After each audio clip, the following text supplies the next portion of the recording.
El procurador judicial de diario El Universo, abogado Jofre Campaña, es nuestro invitado a propósito de precisar detalles de su denuncia al fiscal distrital del Guayas sobre el supuesto delito de falsedad ideológica en la elaboración de la sentencia contra diario El Universo, sus directivos y Emilio Palacio. Abogado, buenos días, bienvenido a Contacto Directo. Buenos días, muchas gracias. Según peritaje solicitado por diario El Universo al clon del disco duro del juzgado 15º de garantías penales, se determina que el texto de la sentencia ingresó a la computadora del juzgado desde un usuario llamado Chucky 7. Empecemos viendo lo que el presidente Rafael Correa comentó el martes pasado en Guayaquil sobre este hallazgo. ¿Cómo es el usuario? ¿Cómo se llama? Chucky 7. Chucky 7, ya que Chucky 7 es un programa de Windows. Hay gente que le encanta hacer el ridículo. Mira, en todo caso, no sé si ustedes conocen que Jofre Campaña es el abogado de Fabricio Correa y el que defiende que los contratos de Fabricio Correa, que todos sabemos que fueron ilegales y fueron terminados unilateralmente, defiende que son legales y están demandando al Estado por sumas multimillonarias, ¿no? Entonces, frente a una persona que afirma cualquier cosa por unos cuantos dólares, bueno, este es un caso más. ¿Cómo se llamaba el usuario? Chucky 7. Resulta que es un programa de Windows. ¿Cómo operan estos programas pirata de Windows? Bueno, no es un programa pirata para arrancar, es un sistema operativo pirata a través del cual se pueden crear archivos. Esos archivos, como es un sistema pirata, deja como nombre de usuario la expresión Chucky 7. Evidentemente, atrás de Chucky 7 hay una persona, un ser humano, alguien que redacta estas sentencias, y en el presente caso hemos descubierto algo que es realmente espeluznante. En el computador del juzgado 15º de garantías penales hay varios archivos legales, con software legal, con sistema legal. El único programa creado y que dice Chucky 7 es el de la sentencia a favor del presidente Correa. Luego nos llega una información importantísima respecto de otro juicio en una de las salas de la Corte Superior, y es el juicio 531.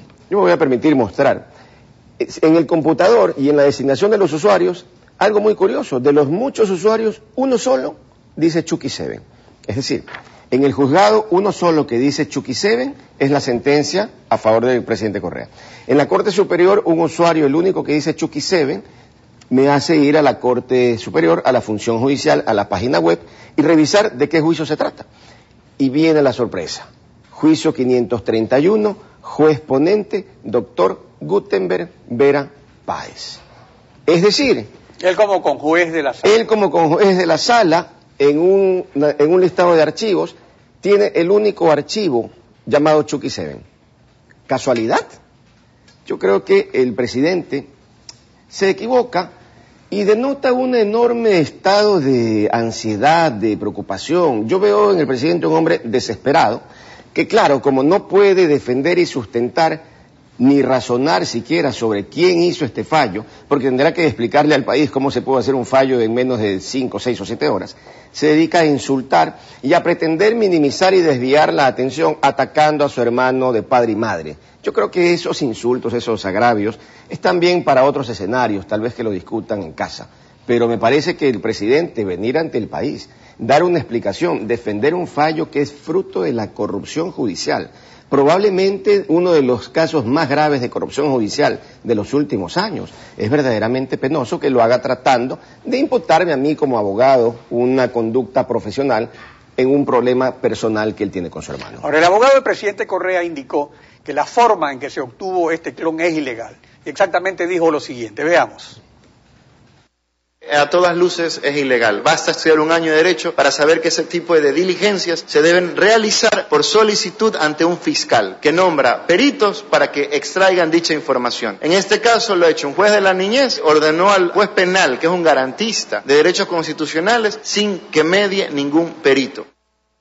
A ver, para hacer el clon se actuó con orden de un juez y con un perito del Consejo de la Judicatura, si no tengo entendido. ¿Cuál es la ilegalidad? No, miren, existe una orden de un juez para haber realizado el clon del computador del juzgado 15º, una orden de un juez constitucional. Ese juez, al ordenar que se realice la diligencia, permitió que la clonación se realice con un técnico del Consejo de la Judicatura. La clonación es tomar un disco y hacer un trabajo técnico para tener otro exactamente igual. Esa Ese resultado técnico permitió que lo hagamos de forma privada, un análisis técnico, y ese análisis técnico es el que nos arrojó la imposibilidad absoluta de que el juez Paredes hubiera dictado la sentencia. Pero esto no es un tema anormal, ni extraño, ni raro, al punto de que ya este día sábado hay una nueva resolución de otro juez constitucional, el doctor abogado Julio Sánchez Crespo. ¿Qué resuelve el abogado Julio Sánchez Crespo? Autoriza que se realice la clonación de todos los computadores de la Corte Superior de las Salas Penales. Es decir, note primero que la orden judicial para la clonación del primer computador no fue un caso aislado, así podía sonarse. El doctor Vera menciona que un estudiante de Derecho, no sé qué cosa, en el primer año debería saber. Bueno, yo creo que hay muchos que pueden pasar muchos años y no aprenden ni lo que se aprende en un primer año. Pero sin perjuicio de eso, esto es gravísimo. Porque un nuevo juez constitucional, ante la enorme evidencia que existe, ordenó una nueva clonación. De hecho, al salir de este programa... Pero esta nueva clonación se va a determinar si ha Chucky Seven estado presente en otros casos. Claro, es que de hecho, como le mostraba hace un minuto, en la Corte Superior ya sabemos que en un juicio al menos existe. Hoy día vamos a tratar de encontrar los otros eventuales archivos que en las múltiples llamadas que yo he recibido me han dicho que existen, y que también se me ha anticipado que existe incluso ya un disco duro clonado en alguna parte. Es un tema que habrá que investigar. Ahora, pero lo cierto es que el abogado del presidente impugna la legalidad del procedimiento, pero no niega el hecho de la existencia de este usuario externo del juzgado que introdujo en la computadora el texto de la sentencia, cerca de la medianoche del día de la audiencia, que es la hora en que empezó el juez a trabajar en la sentencia. Entonces, ¿qué es lo que concretamente tiene que investigar y comprobar el fiscal Gagliardo sobre su denuncia? El fiscal Gagliardo, que con muy buen sentido técnico y jurídico ya ordenó que le entreguen el original del disco duro, original que no es manipulable, que no se puede cambiar, y anticipo que si acaso alguien quiere borrar o ha intentado borrar información, los programas hoy en día permiten recuperar absolutamente todo, así que ojalá y nadie haya intentado hacer borrones.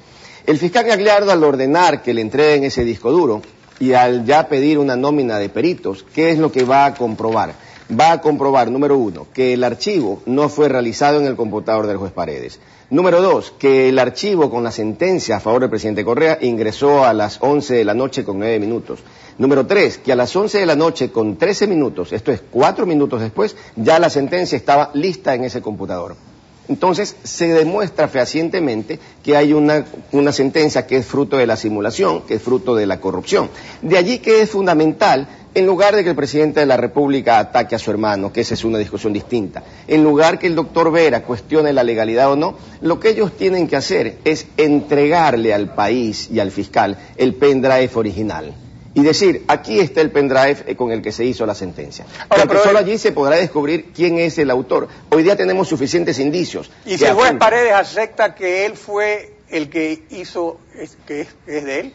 Sería extraordinario que presente el pendrive original, porque entonces en el pendrive se verá el día, hora exacta, lugar, computador en el que se trabajó. Pero es que eso es importantísimo. Si la audiencia terminó a las 4 de la tarde del día 19 de julio, si ese día recién el juez Paredes fue juez, y si ya a las 12 de la noche la sentencia estaba en el sistema operativo de la función judicial, en la página web, salvo que el señor tenga esa capacidad que a veces la tiene el presidente de desdoblarse, pues estuvo entonces el juez Paredes algún rato en la corte y otro rato en su casa trabajando, 6.000 páginas de lectura y una sentencia de 156 páginas en 5 o 6 horas, eso es humanamente imposible. De allí que lo que deben hacer, en lugar de desviar la atención, es explicarle al país cómo se puede defender una sentencia que es fruto de un acto de corrupción de una manera tan vehemente, utilizando un único argumento: el insulto. Yo creo que esto es, para la sociedad democrática que supuestamente tenemos interés en construir, un verdadero vejamen, un verdadero retroceso.